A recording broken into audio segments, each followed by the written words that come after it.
outside in the old school. The new me back with the OU.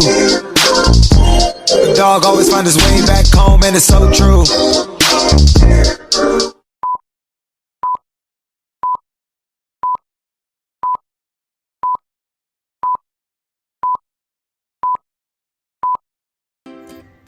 Bismillahirrahmanirrahim. Assalamualaikum warahmatullahi wabarakatuh.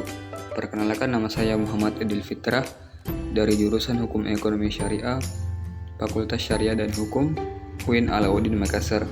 Pada kesempatan kali ini saya akan membahas mengenai dengan alternatif penyelesaian sengketa. Baik, kita masuk kepada definisi.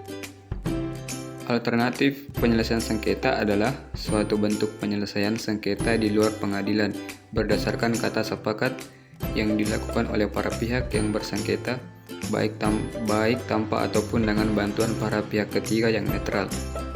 Menurut Undang-Undang Nomor 30 Tahun 1999 tentang arbitrase dan alternatif penyelesaian sengketa, pada pasal 1 angka 10, alternatif penyelesaian sengketa adalah lembaga penyelesaian sengketa atau beda pendapat melalui prosedur yang disepakati para pihak, yakni penyelesaian di luar pengadilan dengan cara konsultasi, negosiasi, mediasi, konsiliasi, atau penilaian ahli.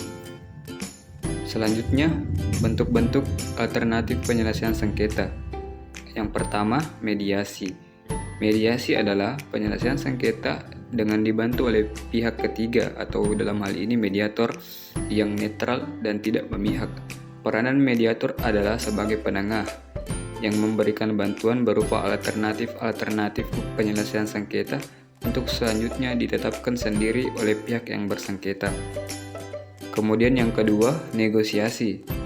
Negosiasi sebagai sarana bagi para pihak yang bersengketa untuk mendiskusikan penyelesaiannya tanpa keterlibatan pihak ketiga sebagai penengah, sehingga tidak ada prosedur baku, akan tetapi prosedur dan mekanismenya diserahkan kepada kesepakatan para pihak yang bersengketa tersebut.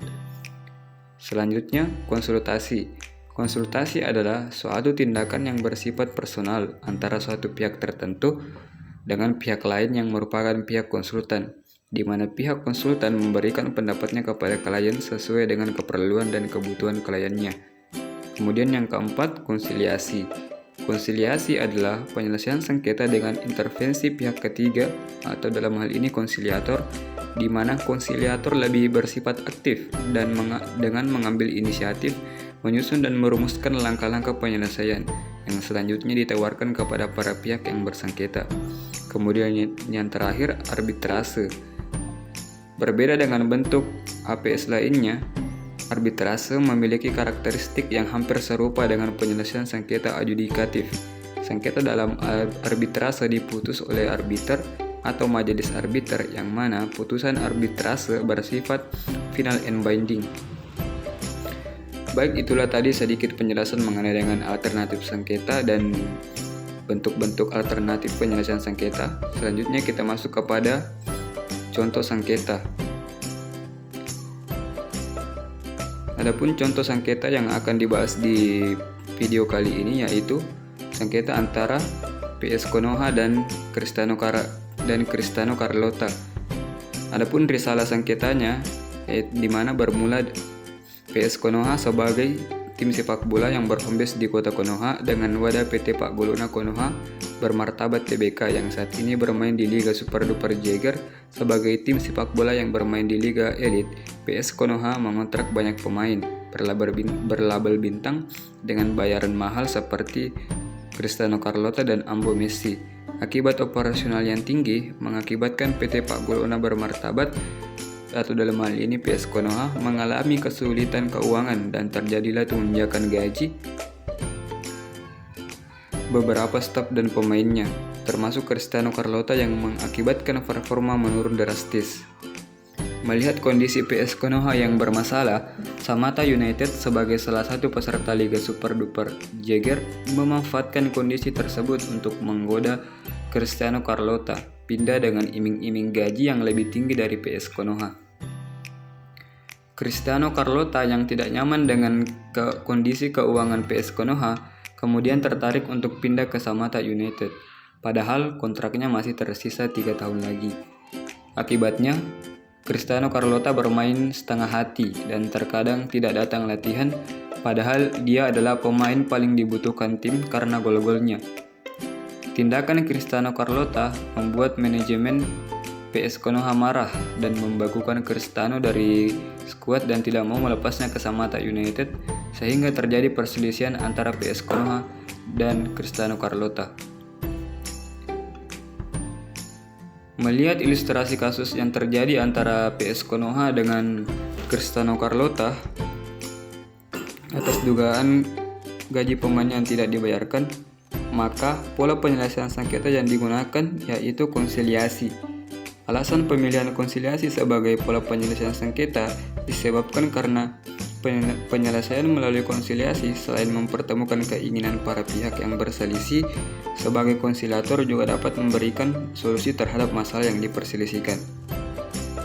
Baik, sebelum kita melangkah lebih lanjut, saya akan sedikit menjelaskan pengertian konsiliasi.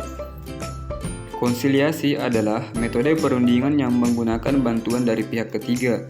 Pihak ketiga tersebut merupakan pihak yang berperan sebagai penengah dan mengawal jalannya perundingan. Mereka juga memiliki hak istimewa untuk menyampaikan pendapat dan nasihat hukum kepada peserta diskusi. Penyelesaian melalui konsiliasi ini dilakukan melalui seorang atau beberapa orang atau badan sebagai penengah yang disebut sebagai konsiliator, dengan mempertemukan atau memberi fasilitas kepada pihak-pihak yang berselisih untuk menyelesaikan perselisihannya secara damai. Konsiliator ikut serta secara aktif memberikan solusi terhadap masalah yang diperselisihkan. Baik, kita masuk kepada cara penyelesaian sengketa atas kasus tersebut, di mana yang pertama mempertemukan para pihak yang bersengketa dan memilih konsiliator yang netral dan profesional. Kemudian yang kedua, mengidentifikasi permasalahan dan memahami fakta dan keadaan yang berkaitan dengan sengketa. Kemudian yang ketiga, mendiskusikan masalah dan memahami kebutuhan dan kepentingan para pihak yang bersengketa. Kemudian yang keempat, mencari dan mengevaluasi berbagai opsi solusi yang dapat diterima oleh para pihak. Kemudian yang kelima, memberikan saran atau rekomendasi yang sesuai dengan hukum dan keadilan para pihak. Kemudian yang keenam, mencapai kesepakatan yang saling menguntungkan dan mengikat para pihak. Dan yang terakhir, menyusun dan menandatangani surat perjanjian yang berisi solusi yang disepakati. Adapun solusi yang dapat ditawarkan sebagai konsiliator terhadap perselisihan antara PS Konoha dengan Cristiano Carlotta adalah sebagai berikut. Yang pertama, PS Konoha dan Cristiano Carlotta menegosiasikan kembali perselisihan yang terjadi secara damai. Apabila tidak mencapai kesepakatan yang diinginkan, maka kedua belah pihak dapat menempuh arbitrase atau ke pengadilan negeri untuk diselesaikan secara hukum dan mengikat. Yang kedua, PS Konoha dan Cristiano Carlotta sepakat mengakhiri kontrak dan dengan catatan PS Konoha membayar tunggakan gaji Cristiano Carlotta sebagai pemain. Kemudian yang ketiga, PS Konoha sebagai klub sepak bola dapat meminjamkan Cristiano Carlotta untuk bermain di Samata United dengan catatan Samata United membayar komisi setiap musim atas pinjaman pemain kepada PS Konoha agar masalah keuangan PS Konoha dapat terselesaikan dengan baik. Baik, itulah tadi sedikit pembahasan mengenai alternatif penyelesaian sengketa dan pola penyelesaian sengketa atas kasus tersebut serta solusi-solusinya. Sekian dari saya. Assalamualaikum warahmatullahi wabarakatuh.